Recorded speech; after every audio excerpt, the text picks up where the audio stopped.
Hello friends, আজকে একটা tips নিয়ে আসলাম। এই কিতাবের নামটা আগে দেখে নেন, দেখাইতেছি। এটা হচ্ছে আসল লজ্জত নেশা। এটা ফাংবাজের কিতাব না,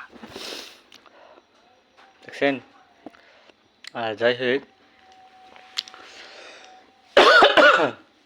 এটা প্রত্যেকে করতে পারবে, একদম সহজ, খুবই সহজ।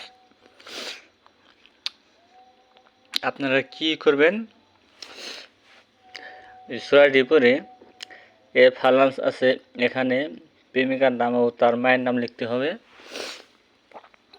আর প্রেমিকার পায়ের নিচের মাটিও সংগ্রহ করতে হবে। সংগ্রহ করে আপনার সাথে রেখে দেবেন। এই যে দেখলেন, আমি সহজভাবে দেখাইতেছি।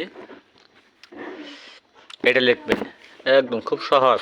এটা প্রত্যেকে করতে পারবে। 9 বার পড়বেন, 9 বার পড়ে নিজের সঙ্গে রাখবেন। যদি ভিডিওটা ভালো লাগে, লাইক, শেয়ার, কমেন্ট করবেন। সাবস্ক্রাইব, ফলো করে পাশে থাকবেন।